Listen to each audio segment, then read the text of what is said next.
Ang magtatanong po ay si kapatid na Gabriel Natividad. Isa po siyang Katoliko, Kuya Daniel. Magandang gabi po. Ang katanungan ko po ay bakit po dumami ang mga reliyong Kristiyano ngayon katulad po ng Katoliko, Iglesia ni Cristo, Iglesia ng Diyos, Born Again, at marami pa po, at bakit din po nagkahiwalay ang mga ito? Kung sa Biblia natin titignan, kapatid, ang pagkakahiwa-hiwalay dahil sa ang mga tao minsan wala silang yung tinatawag na contentment. Hindi sila kontento. Merong hinahanap ang isa't isa na pagka hindi nakita doon sa kanyang kinaroroonan, hihiwalay siya, hahanap siya. Basahin natin ang 18:1 ng Kawikaan.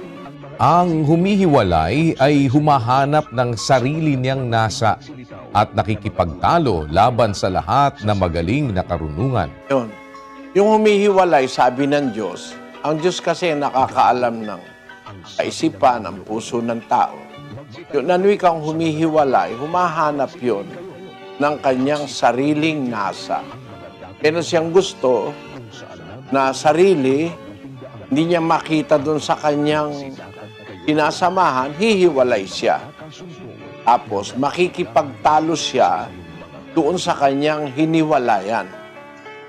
Yan ang sinasabi ng dahilan ng Diyos kung bakit nagkakahiwa-hiwalay ang tao. At ang nag-i-insinuate o ang nagiging promotor o pinagmumulan ng pagkakahiwa-hiwalay, yan ay ang kaaway ng Diyos na si Satanas. Ang gusto kasi ng Diyos, ang tao magkaisa-isa sa mabuti. Ang ginagawa ni Satanas, gumagawa siya ng dibisyon. Pinagpapaksyon-paksyon niya, nagkakahiwa-hiwalay, nag-aaway-away ang mga tao, nagkokontrahan sa isa't isa. Kawain ni Satanas yun. Santiago 3:16 at 15. Sapagkat kung saan mayroong paninibugho at pagkakampi-kampi, ay doon mayroong kaguluhan at lahat ng gawang masama. Hindi ito ang karunungang bumababa mula sa itaas, kundi ang nauukol sa lupa, sa laman, sa diablo. Ayun, sa diablo yun. Kung asan yung sinasabi ni Santiago na paninibugho, kampi-kampi. Yung kampi-kampi, grupo-grupo yun eh. Pagkakahiwa-hiwalay ng tao. Kung asa ng wika yung mga ganon, kampi-kampi, paninibugho, nandoon ang kaguluhan at ang lahat ng gawang masama. Yan ang pinanggagalingan ng mga sari-saring kasamaan, dayaan, kasamaan, siraan, at saka yung gera, kampi-kampi, kaguluhan, mga paninibugho, mga pagkakaalit. Yang lahat ng yan, nandyan ang lahat ng gawang masama. Pag-isip ka na ng lahat ng gawang masama, nandoon sa mga taong nagkakampi-kampi, naninibugho, at saka mga nagkakagulo-kagulo. Hindi ang wika ito, ang karunungang bumaba, buhat sa itaas, hindi galing sa Diyos yan, kundi nauukol sa lupa, sa laman, at saka sa diablo. So, ang diablo, ang promotor, siya ang ugat ng lahat ng pagkakagulo dito sa lupa. Siya ang gumagawa na ang tao magkaroon ng pag-aaway-away, pagtatakwil sa isa't isa, pagkakampi-kampi. Samantalang ang gusto naman ng Diyos, ang tao ay magkaisa. Para sa Diyos, yung nasa 133:1 ng awit, basahin natin. Masdan ninyo na pagkabuti at pagkaligaya sa mga magkakapatid na magsitahang magkakasama sa pagkakaisa. Ang gusto ng Diyos, ang mga magkakapatid, magsitahang magkakasama sa pagkakaisa. Pagkaisa-isa. Pero merong mga tao katutubong ayaw ng kalooban ng Diyos. Ang gusto nila, yung magkaroon sila ng kalayaang gawin yung sarili nilang gustong gawin at kahit na yun ay masama. Kaya ang nangyayari, nagkakahiwa-hiwalay. Merong pagkakampi-kampi. Merong pagkakabaha-bahagi. Ang sabi sa English, divisions, no? Factions. Ayun na, and confusion, strife, envying, sa iba-ibang sali ng Biblia. Mababasa natin yun na ang dahilan ng lahat ng kasamaan sa lupa ay yung pagkakahabahagi, pagkakampi-kampi, na hindi nagkakaisa ang mga tao. Meron kasi tayong dapat na pagkaisahan, mga kapatid. Pero ayaw nung iba doon sa mabuti. Ayaw nila nung matuwid. Ayaw nila nung fair. Gusto nila lamang sila. Kung gusto nila minsan ay wag silang naaagrabyado. Ang gusto nung iba, ayaw nila na mauutusan sila o mapapailalim sila sa kanino man. Doon na nag-uumpisa ngayon yung strife, yung paglalaban-laban at pagkakampi-kampi. Yan din ang dahilan kung bakit dumami ang mga relihiyon sa ating panahon. Hindi lang naman ang relihiyong sinasabi na Kristiyano, no?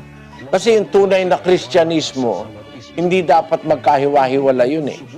Kaya nagkahiwa-hiwalay. Maraming nagsasabi na sila'y Kristiyano pero hindi talaga Kristiyano. Talagang kahulugan ng salita. Sa Kristiyano, hindi pwedeng magkahiwa-hiwalay eh. Pero bakit ganon? Mahigit na 100 ang Baptist Church. Kung titignan mo sa buong mundo, mahigit na 100 ang Baptist Church. Pare-pareho silang Baptist. Pero merong Southern Baptist, may Conservative Baptist, may Modern Baptist, may United Baptist, etc. Bakit nagkaganon? Iba-iba sila ng leader. Iba-iba sila ng paniniwala. Ganon din yung Katoliko, no? Dati magkasama ang Katoliko at saka yung Church of England. Nung hindi magkasundo yung mga taga-Inglaterra, humiwalay sila sa Katoliko. Meron pang isang humiwala, yung mga tinatawag ngayon na Orthodox Catholicism. Yun ang nangyari sa kasaysayan. Hindi ko na siguro kailangan sabihin pa lahat. Pero ang dahilan nun, may kanya-kanyang gusto. Ayaw sumunod sa gusto ng Diyos.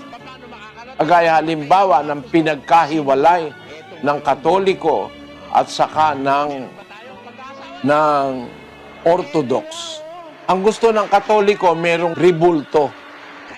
Yung parang estatua, yung mga santo. Ang gusto ng Orthodox, walang santo. Walang estatua. Gusto nila retrato lang. Kasi ang nasa Biblia, huwag kang gagawa ng larawang inanyuan. Sculptured na imahin ng anumang bagay na nasa langit, nasa lupa, nasa ilalim ng lupa. Huwag mo silang didiyosin, huwag mo silang sasambahin. Kaya tumutol ngayon ang Orthodox doon sa Katoliko. Kasi ang Katoliko, marami silang mga ribulto, mga estatua. Isang maliit lang na punto, naghiwalay na. Ganon din yung Protestante.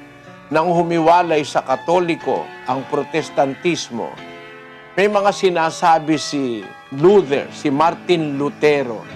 Si Martin Lutero ang nag-umpisa ng Protestantism.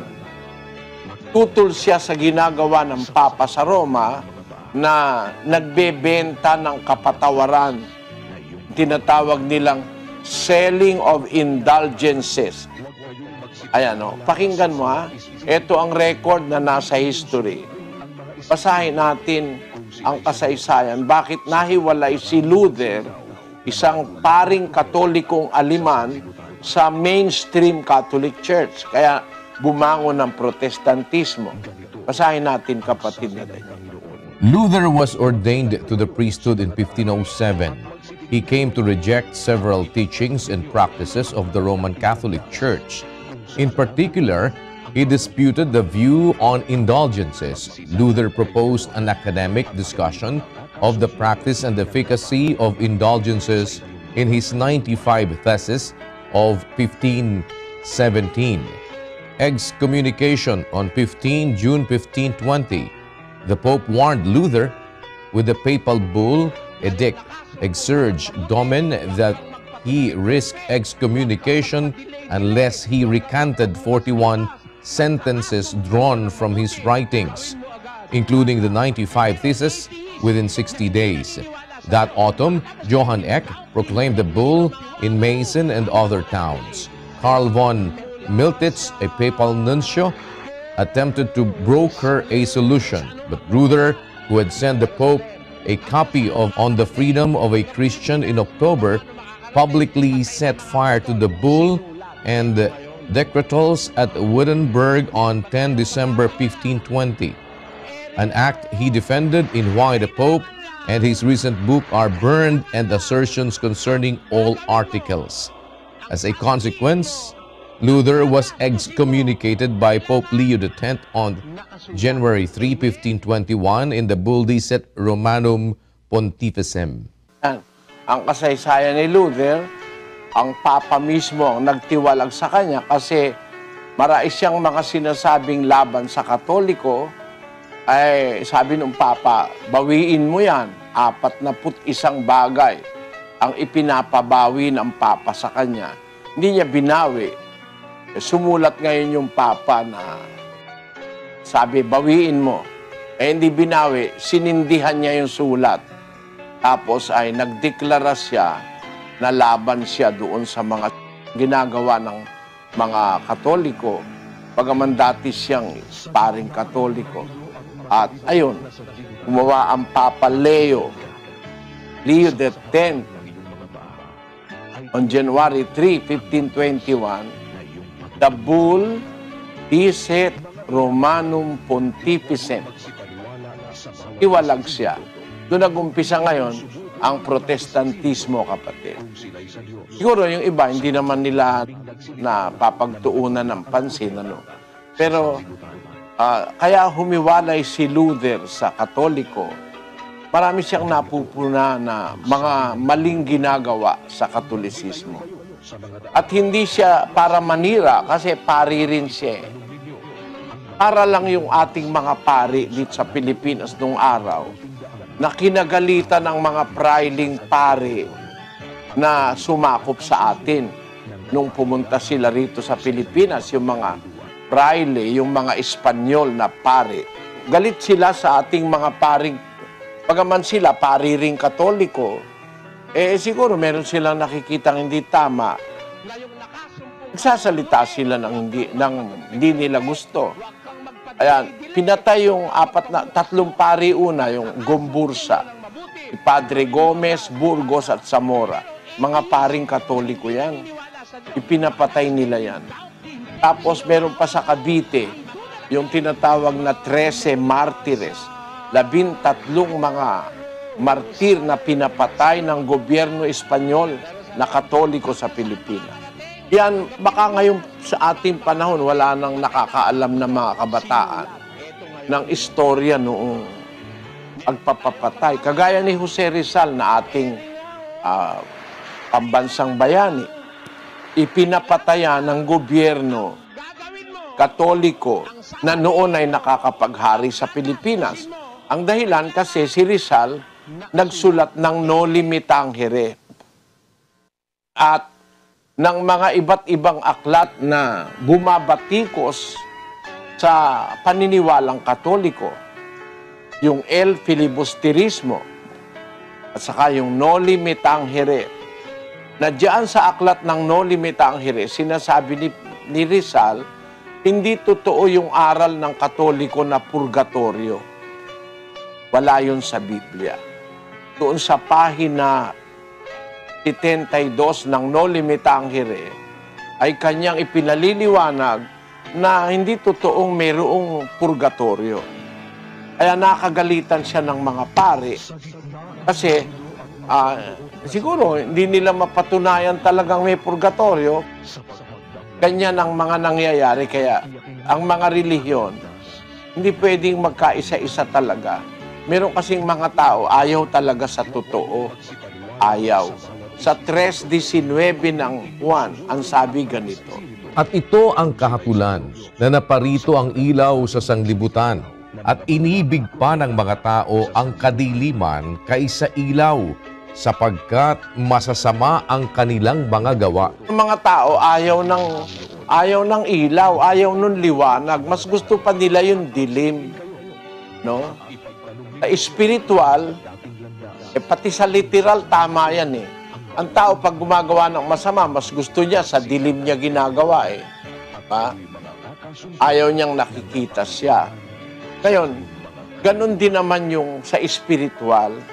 Meron tao, ayaw talaga ng totoo. Gusto nila yung hindi tama. Gusto nila yung mali. Yan hindi katakataka yan. Nasa 5:20 yan ng Isaias. Pakinggan niyo. Sa aba nila na nagsisitawag ng mabuti ay masama, at ng masama ay mabuti, na inaaring dilim ang liwanag, at liwanag ang dilim, na inaaring mapait ang matamis, at matamis ang mapait. Mga tao, baliktad ang gusto eh. Yung matamis, yun ang sa kanila ay mapait. Yung mabuti, yun ang masama sa kanila. Yung dilim, yun ang sa kanila ay maliwanag. Baliktad. Meron ganun mga tao. Paano mo ngayon yun kukumbinsihin na makipagkaisa doon sa talagang liwanag? Ang para sa kanila, yung liwanag, yun dilim. At yung dilim may liwanag. Yan ang dahilan, kapatid. Kaya ngayon, yung nagsasabi, ba't hindi ka magkaisa-isa mga relihiyon? Ako rin, di ako makikipagkaisa eh. Kahit sabihin mo, makipagkaisa, o kaya patayin mo na ako, payag na lang ako mamatay kaysa makipagkaisa ako, na lumuhod ako sa kahoy. Sabi kasi ng Diyos, huwag luluhuran yung mga kung ano-ano na yan na niluluhuran ng mga tao. Merong niluluhuran bato, niluluhuran kahoy, mga precious metal, kagaya nung estatwa ng Buddha sa Thailand, ay napakalaking estatwa, puro ginto yun. Napakamahal nun yung estatwa ni Buddha. Niluluhuran nila yon. Ang halaga nun, $250 milyong. Ang kilo nun ay 5,500 kilogram. Mahigit na 5 tonelada na ginto. Nandun sa Bangkok, Thailand. Lumuluhod ang mga tao ron kay Buddha.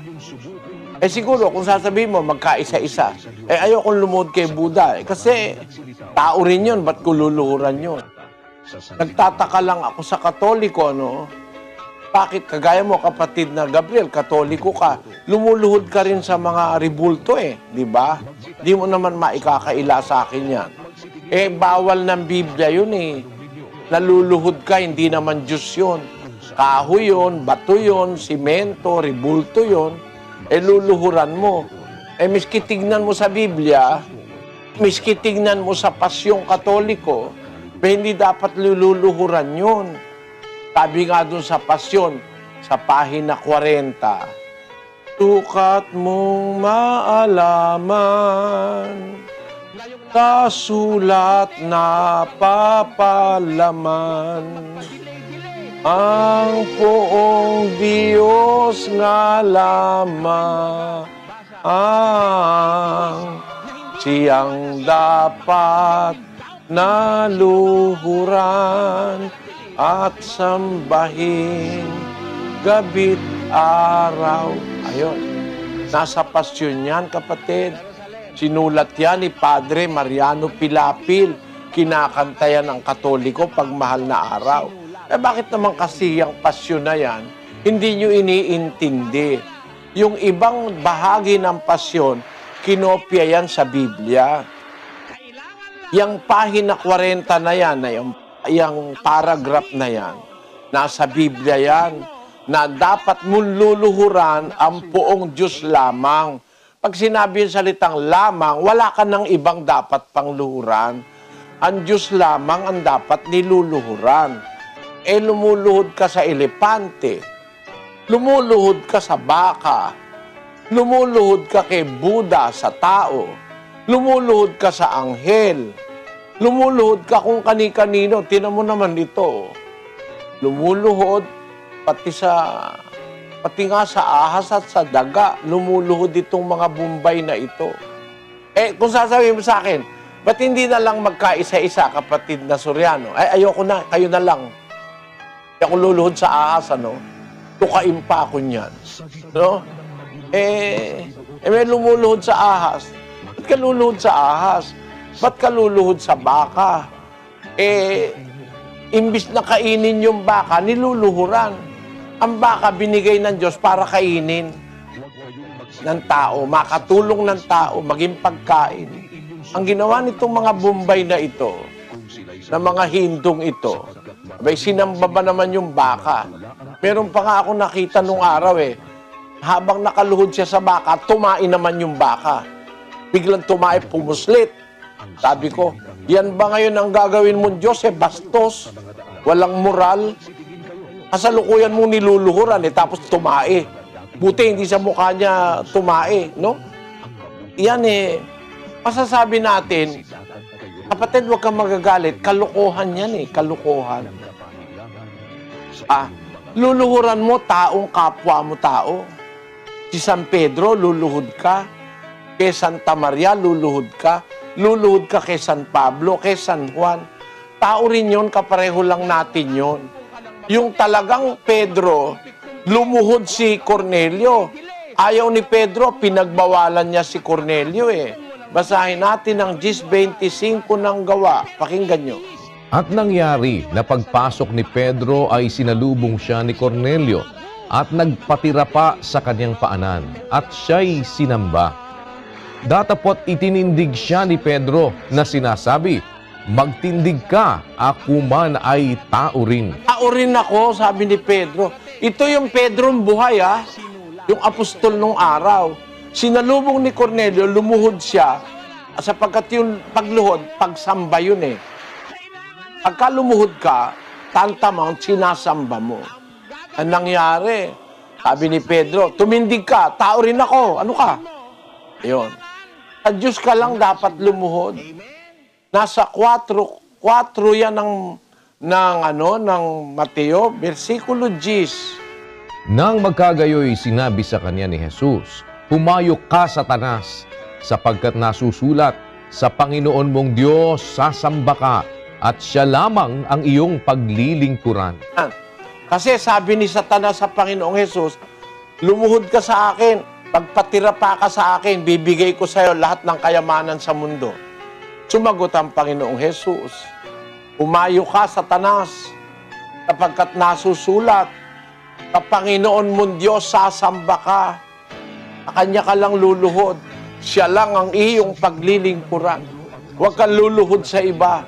Nakasulat yon sa Deuteronomio.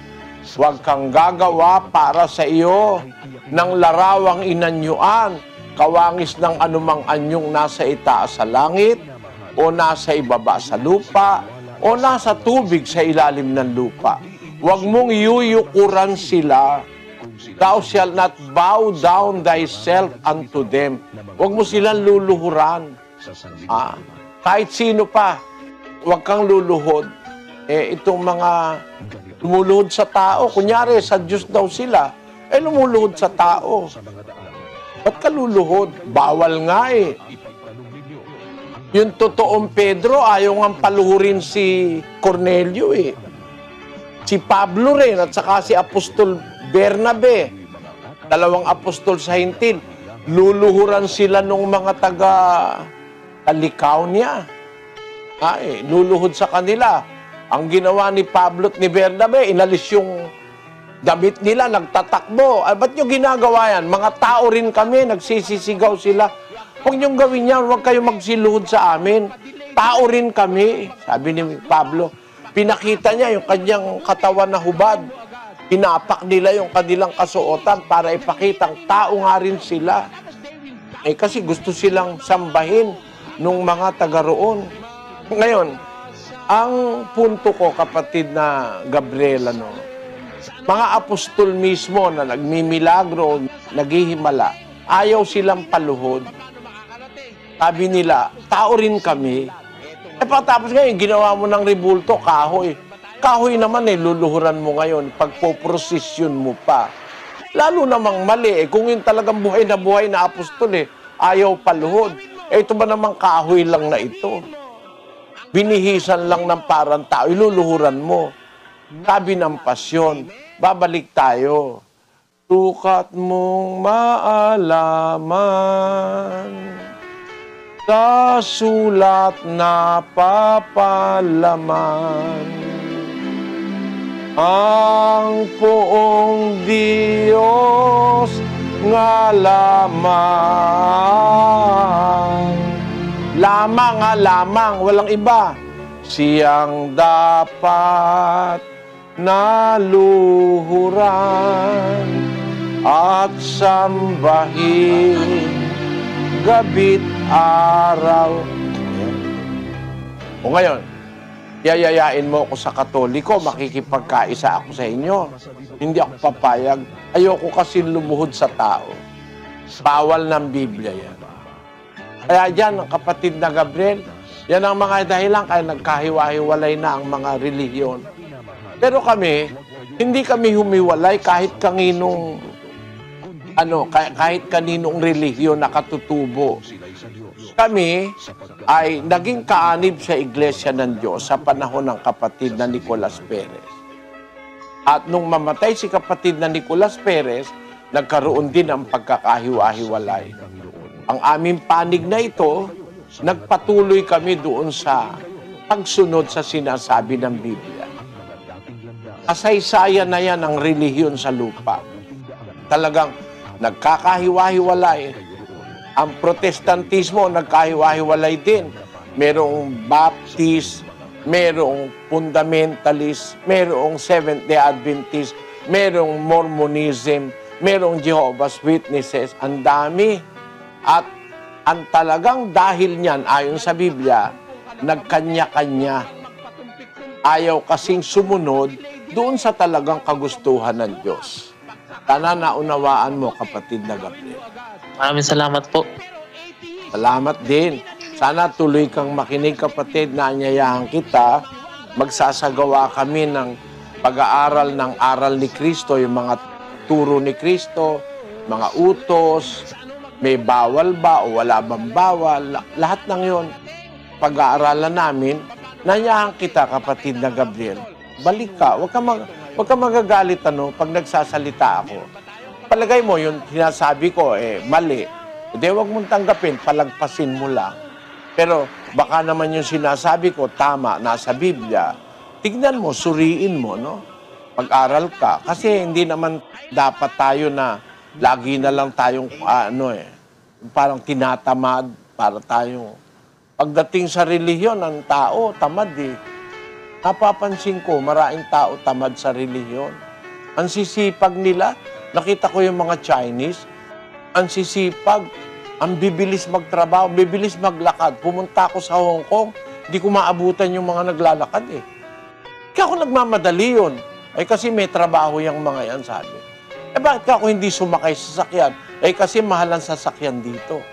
Maraming kasi tapos, bakit ka ako hindi na lang doon sa may malapit sa kanila? Mahal kasi ang rito. Mahal ang mga flat, mahal ang mga. Kaya, malayo ka nakatira, para mura. Pagdating mo sa Central Hong Kong, mahal kasi.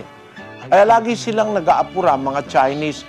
Ang sisipag ng Chinese, pero pagdating sa relihiyon, tamad sila. Hindi sila aktibo na magsuri, basta kontento na sila dun sa yumayaman sila sa kaninegosyo. Ang maraming Chinese, mayayaman Sila ngayon ang pinakamaraming bilyonaryo sa mundo. Ang pinakamaraming bilyonaryo sa mundo ngayon ay nalagpasan na yata o hindi pa ang Amerika. Dati ang Amerika pinakamaraming bilyonaryo. Pero ngayon sa China, ito, pakibasa mo sandali ito kahit title lang, kapatid na Daniel.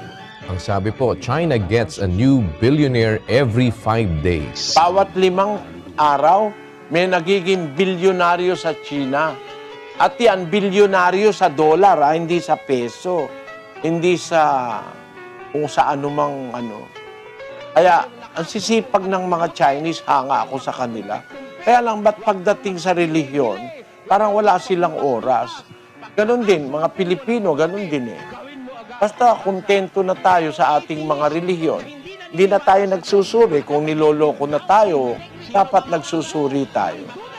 Yan ang, kaya inaanyayahan ko kayo, mga kababayang, bisita natin ngayon, saan man kayong lugar naroon. Mag-uumpisa kami ng isang pag-aaral ng katuruan ni Kristo, mga utos, mga dapat gawin, mga bawal gawin, lahat ng aral ni Kristo. Sana po makadalo kayo. Sige kapatid na Gabriel, salamat sa iyong pagdalo. Kapatid na Daniel. Po.